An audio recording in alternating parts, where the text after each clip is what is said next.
এইমাত্ৰ ৫,৫৫,০০০ পৰিয়ালক চৰকাৰে প্ৰদান কৰিলে বেংক একাউণ্টত টকা। এই মুহূৰ্তত অসমবাসী ৰাইজক জনাইছো ভাল খবৰ, কিয়নো প্ৰত্যেকগৰাকী হিতাধিকাৰীয়ে অৱশেষত বেংক একাউণ্টত টকাটো লাভ কৰিলে। আপুনি টকাটো পালে নে নাই? যদি পাইছে তেনে ক্ষেত্ৰত নিশ্চয় আপুনি কমেণ্ট কৰিব, কিয়নো মুখ্যমন্ত্ৰী হিমন্ত বিশ্ব শৰ্মাই এখন ডাঙৰ মন্তব্য কৰিছে। ৫,৫৫,০০০ পৰিয়ালক অৱশেষত ৩২,৫০০ টকাকৈ বেংক একাউণ্টত সোমাই দিছে প্ৰথম কিস্তিৰ টকা। আপুনি কেনেকুৱাকৈ চেক কৰিব? আপুনি বেংকত নোযোৱাকৈ চেক কৰিব পাৰিব। আৰু কেনেকুৱাকৈ চেক কৰিব সম্পূৰ্ণ প্ৰচেছ আজিৰ ভিডিঅ'খনত সম্পূৰ্ণকৈ দেখুৱাই দিম।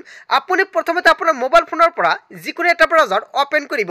অপেন কৰি আপুনি চাৰ্চ কৰি দিব pmayg.nic.in। এইখিনি লিখি আপুনি চাৰ্চ কৰিব। যেতিয়া আপুনি চাৰ্চ কৰিব, চাৰ্চ কৰাৰ লগে লগে চাওক আপোনাৰ ওচৰত পেজটো এনেকুৱাকৈ খোল খাই যাব। তলত স্ক্ৰল কৰিব। স্ক্ৰল কৰাৰ পিছত দেখা পাব ইয়াতে বহুকেইটা অপশ্যন দেখা পাইছে।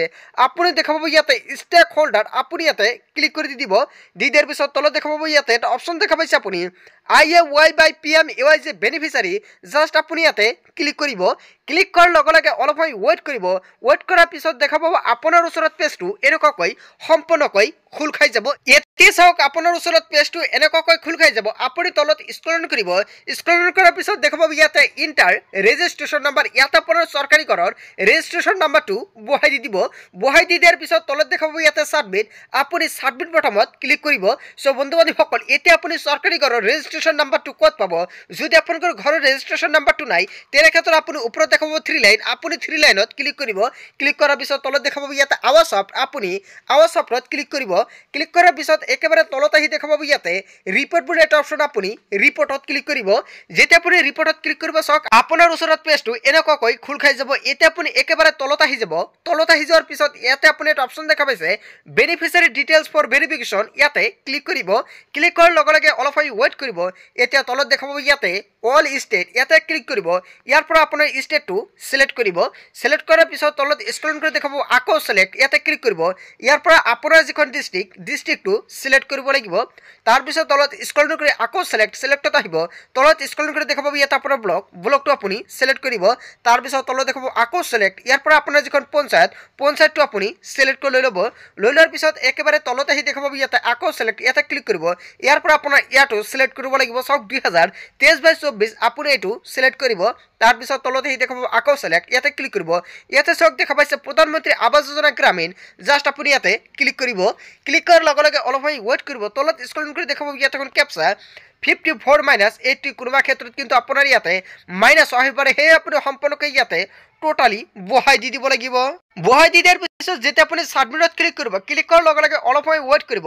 ৱেইট কৰাৰ পিছত আপুনি তলত স্ক্ৰল কৰিব। স্ক্ৰল কৰাৰ পিছত দেখাব এনেকুৱাকৈ সম্পূৰ্ণ ডিটেইলছটো আপোনাৰ আহি যাব।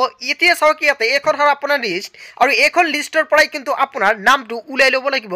প্ৰথমে চাওক মই এইখন নেম আছে, প্ৰথমে যিখন 1 নম্বৰত এইখন নম্বৰ, যিখন নতুনকৈ ৰেজিষ্ট্ৰেশ্যন নম্বৰ মুকলি আহিছে, চাওক ইয়াতে সম্পূৰ্ণকৈ দি আছে AS14। এইখন হ'ল চৰকাৰী ঘৰৰ এখনকৈ ৰেজিষ্ট্ৰেশ্যন নম্বৰ। আপোনাৰ চৰকাৰী ঘৰৰ ৰেজিষ্ট্ৰেশ্যন নম্বৰ কোনটো এনেকুৱাকৈ আপুনি সম্পূৰ্ণকৈ উলিয়াই লৈ লোৱাৰ পিছত জাষ্ট অলপ সময় প্ৰেছ কৰি ধৰি ৰাখিব। ধৰি ৰখাৰ পিছত ওপৰত দেখাব কপি, আপুনি কপিত ক্লিক কৰি দি দিব। কৰাৰ লগে লগে চাওক সম্পূৰ্ণকৈ কপি হৈ যাব। এতিয়া আপুনি তলত স্ক্ৰল কৰি দেখা পাব ইয়াতে সম্পূৰ্ণকৈ কিন্তু আপোনাৰ নেমটো আহি যাব।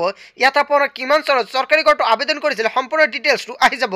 এতিয়া আপুনি একেবাৰে তলত আহি দেখা পাব ইয়াতে আকৌ আপুনি এটা অপশ্যন দেখা পাইছে ষ্টেক হোল্ডাৰ, ইয়াতে ক্লিক কৰিব।